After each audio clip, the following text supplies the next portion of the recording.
let's just have fun with this. Okay. So my name is Kristian Helle.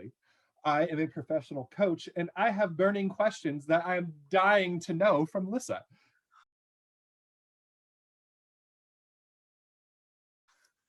And I am at your service. I may have questions back. Perfect. All right. Are you ready? I am ready. Okay. So, question number one, what called you to coaching?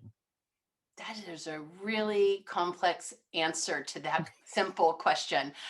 I think it's sort of interesting. What called me to coaching was I had been doing therapy for so many years. And unbeknownst to me, honestly, I had gotten very burned out because of the um, area and arena of therapy that I was really focused on, which was complex trauma, PTSD, and dissociative disorders. And I didn't realize it when I was in the thick of it that I was incredibly burned out.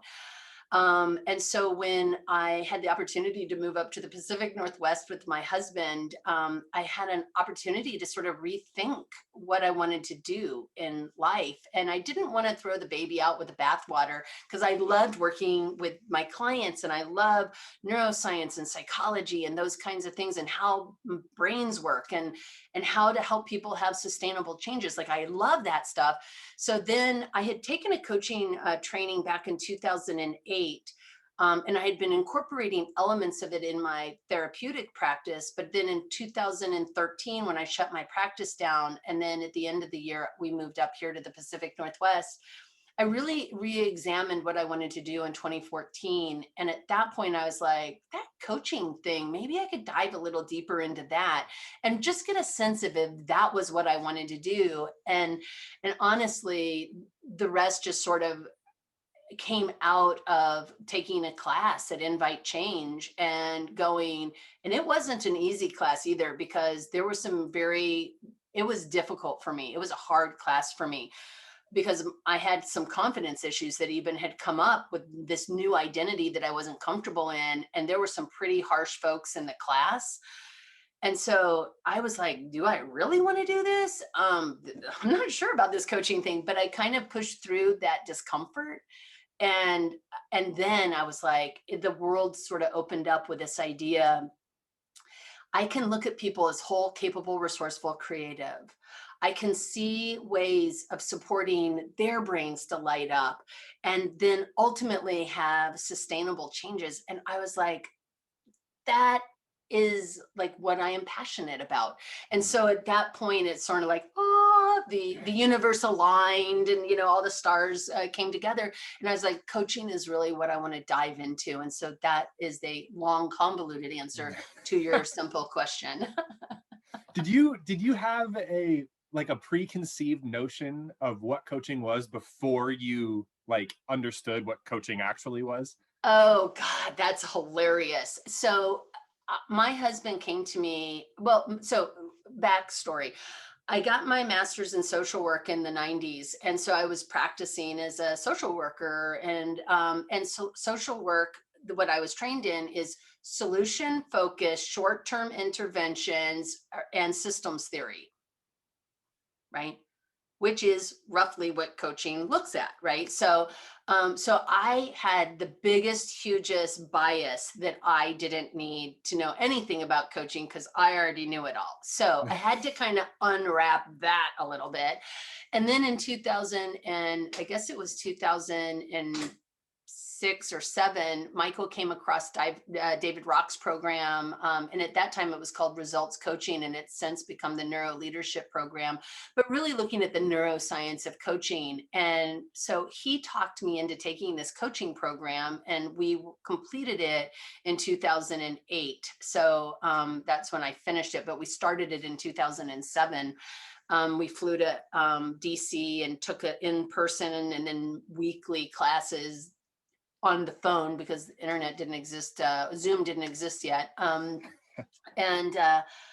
I really had to overcome this idea that it was this kind of like nothing thing, right? Like I didn't realize the richness of it and the potential that is in coaching to really draw on somebody else's genius.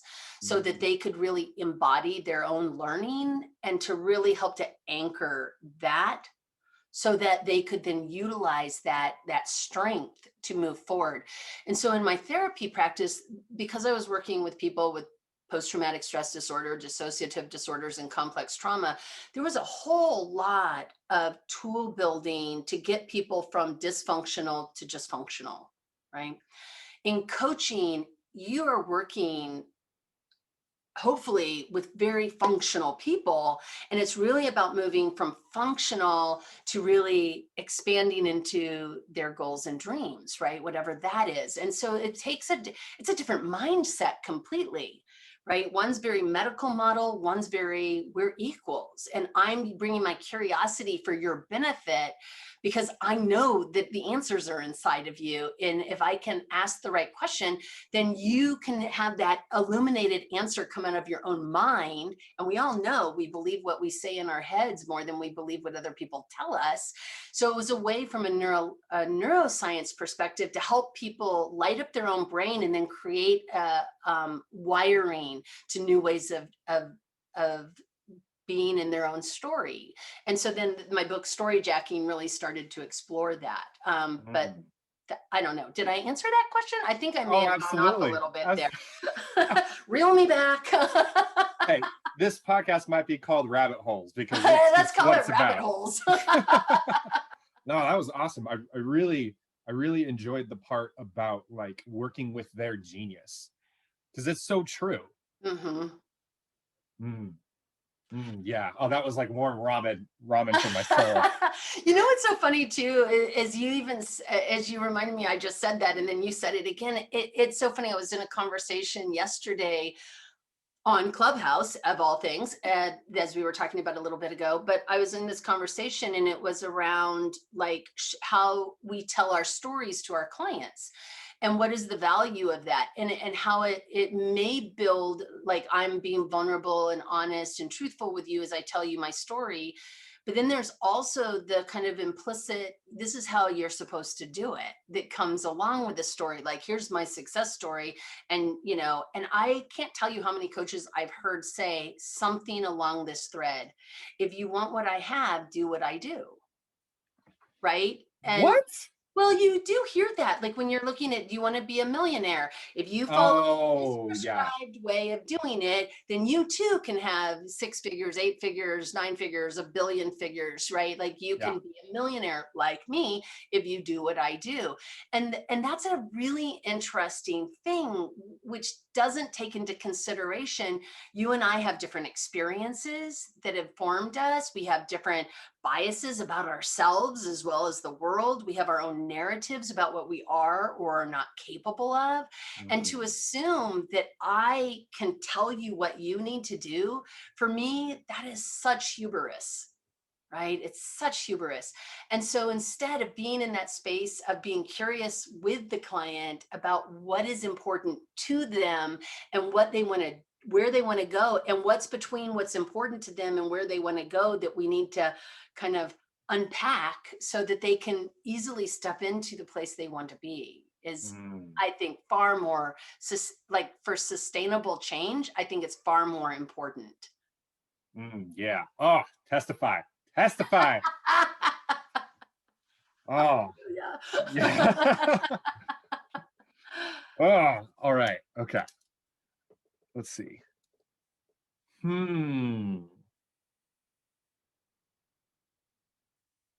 What is your favorite part of your practice? Wow, it is working with people. Honestly, and it's having this, like you and I having this conversation today that just sort of magically arose, right? Like this is another favorite part of my day. I absolutely adore spending time in one-on-one, deep, interesting conversations with other human beings. I'm an introvert energetically. Like I'm not introverted in the sense of I can't talk in front of a room. I'm not afraid of people and I'm not shy, but I get my energy through one-on-one or small group interactions versus big groups. And so I love coaching because I can have these intimate, meaningful, deep conversations with people And that gives me energy. I'm not as excited about things like billing and social media, which is problematic because some of that's required also.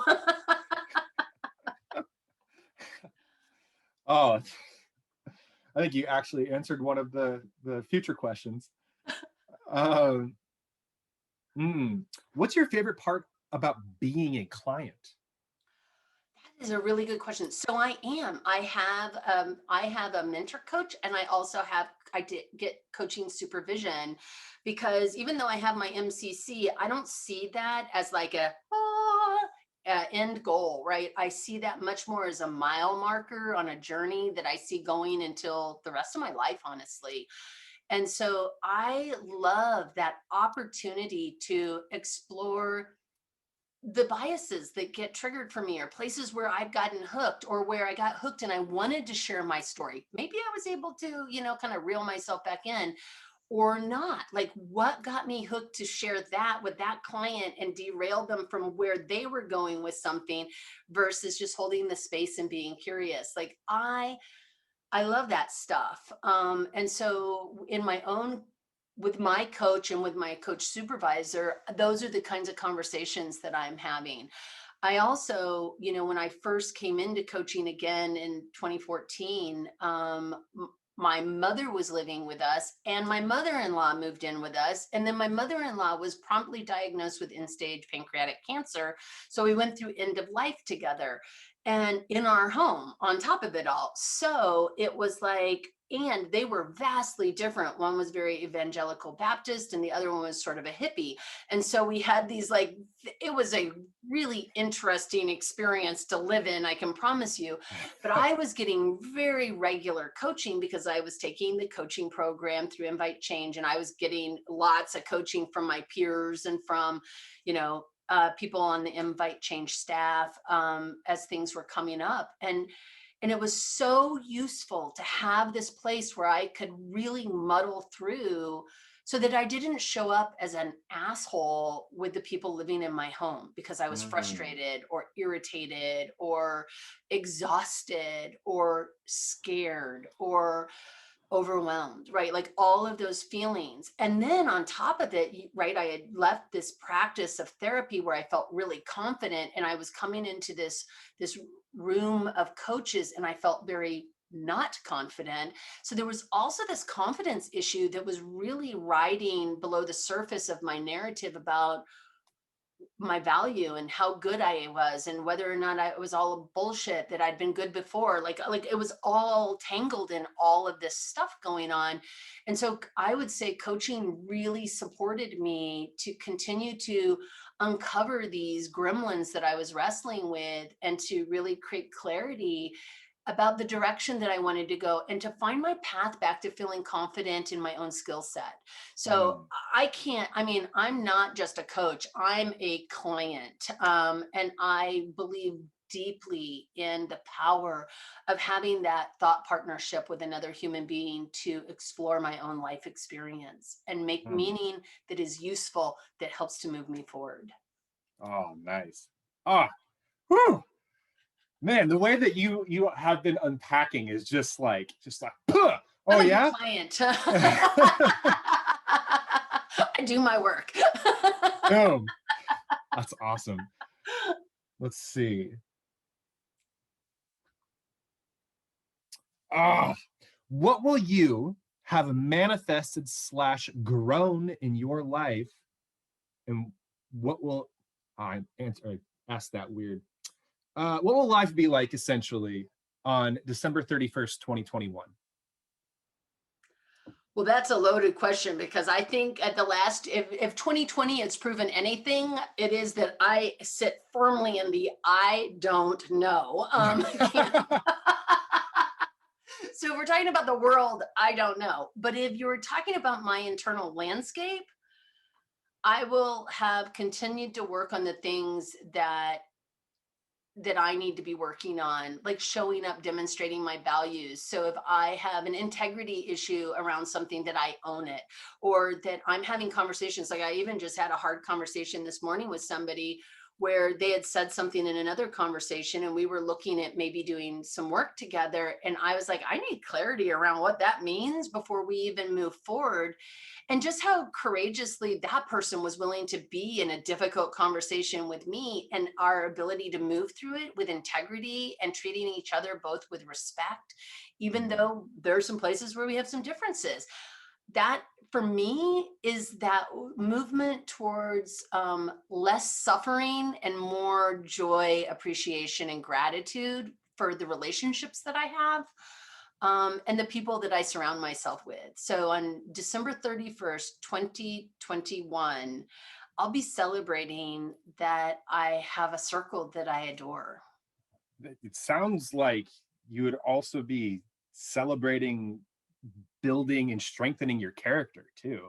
Yes, right? Like, I think that's our job. Like, I think if there's a human job that we actually have to do on this planet, regardless of what our genius is and regardless of what we offer other people, our first job, right, is to this strengthening of our own personal character, living in alignment with the values we espouse, not putting them on other people, but really honoring and owning them for ourselves. You know, one of the things that I really believe is like, look, your longest relationship is with you. You are with yourself the day you were born. You're going to be with yourself the day that you die. When you're laying there, and to that conversation we were having before around the value and the benefit, the learning edge that death provides us, right, is this idea of, if I'm laying there and this is my last breath, so what do I want to have be able to say about myself, so that I can look in the mirror on my deathbed, looking in the mirror going, I'm glad I spent this time with you, right? Oh, I want that. So by my deathbed, I want to, and I do feel like I already feel that way about myself in many ways. There's moments where I'm like, you need to rewind, rethink, let's do over so that we can get this right moving forward, you know. But I want to like myself. I want to like myself at the end of the year also. Oh, that's a brilliant answer. Yeah. There's like the deathbed, visualization and all that fun stuff, but I like the adding of the mirror where like you point, it's like, I've enjoyed spending my time with you. Like Yeah, I that almost, respect you, I yeah, like you, and gosh darn it, I don't even have to say that, and I'm still gonna. yeah, yeah. Oh man. Huh. I really like that. Okay, let's see. What example do you hope to set for your clients? Oh, that's a really interesting question. I want to set the example of transparent curiosity. Mm. And when I say that, what I mean is, I really, it was funny. I remember I was talking to one of my mentor coaches, and I was having some like, oh, I really hate and at that time it was core competencies 9, 10, and 11, right, around facilitating growth. I like, now it's 8 with facilitating client growth. But I was really struggling with those competencies because I felt very much like, I just didn't like them. That's all there. They didn't resonate for me. And so she asked me, well, what do your clients think? Like, why do your clients come to you, and what do they think of it? And I'm like, I don't actually know, right? And so I don't know why clients come to me. So that sort of set me on this little exploration of asking my clients, like, why do you come to do coaching with me? And consistently, the answer was non-judgment, humor, and curiosity. So I want to be transparent when a judgment shows up, like, hey, I'm noticing I have a judgment about something. So take all what I'm about to ask with a grain of salt, and let's see if it even lands for you. And if not, what's a better question? Like, we can come up with a better one then. But I want to be transparent about owning my shit. I want to be transparent about when I have a bias, so that I can name it into the space and the client doesn't just feel it energetically, but that they go, oh, that's Lyssa's bias. Is it mine? No, that's accurate. Or no, not mine. That's yours. Mm. And so they can like do what they will with it, because I'm not just projecting it onto them, right? And I think that that takes a certain level of self-awareness and courage to be transparent with people, right? There's a vulnerability required to be transparent, but I think vulnerability is really like the superpower courage, because you're like, hey, I'm just going to be vulnerable anyway and just transparently share with you something I'm noticing, but I'm not attached to you agreeing with it, right? Like that Mm, unattachment piece also. So if I model anything for them, I hope that I model doing my own work, nice. you know. Okay. Now, piggyback question. What example do you hope for your clients to exhibit? That's interesting because I don't specifically have something that I hope that they'll exhibit. What I notice is because of our brains being biased, right? My brain has slowly over the years, and I'm talking since the 90s, I've been working on this for a while, but has slowly become more and more biased towards noticing when people are showing up in really empowered, courageous ways. Mm, And so what I notice in my clients, not what I hope for, but what I notice is all of the minute ways that we show up courageously. And so I kind of see it as like metaphorically as a tree falling in a forest. If nobody hears it, did it make a sound? And I see that as the role of a coach is I want to hear those trees that fall in the forest when my client has an empowered voice or makes an empowered aha and just says it in the context of whatever it is that they're sharing with me. And I could ask a question that moves them along. I'll instead go back to, wait a minute, I just heard something that sounded really powerful to me. Can you tell me more about how I want to name the tree that just fell in the forest, right? mm, So I'm listening for those things, and so I find them in every client I work with. So I'm not hoping they'll show up. I'm recognizing when they do, right? nice. And it may start off slowly for some clients, but it's always there, right? It's always there. Oh, I love metaphors so much. I love metaphors. Do me. Oh my goodness. Okay, I want to honor your time. How are we doing? What are you We're feeling? doing good. We're not worried about it. We'll Okay, just keep going. okay, This is all fun. right. So extra time. Extra Extra time. time Good. bonus. um, Most challenging part for you as a coach, and this was the one I alluded to earlier that I think you may have already kind of answered. Yeah. So it's almost a twofold answer because there's the fundamentals of running your own business, right? And you and I had the conversation around the kind of the boggle of calendars and not being double booked and trying to keep things organized. Like that's not my favorite part of owning a business. I don't know why I have this thing about invoicing, but I do invoice people, but I'm slow to do it. It's not my favorite thing. And those kind of elements that go into a business, I prefer to have other people do Mm, because it's not my sweet spot. Let's just say that. As far as like working with clients though, I do have some places where when I'm interviewing a client in a chemistry conversation, I'm asking some sort of like dating questions, right, about that client to see where our chemistry and our alignment is. And so some of the things that I don't enjoy doing is I'm not the coach that you want to hire to help you revamp your resume. I am not that girl for you. And so I'll be asking questions like, what are you hoping to get from coaching? And like, if you, because if it isn't like a really important goal for you that has to do with your own way that you show up in the world, and that can come out of, I want to rebrand myself. And like, what does that mean? And what are the values that go into you rebranding yourself? But we're going to take a dive into that, not like a worksheet on how to rebrand yourself. So for me, I use that chemistry session to get a sense of the person. And then I offer a complimentary session to people that's a real coaching session so that we can get to what is their, their big juicy goal that they might want to work on. And are we a good fit for that?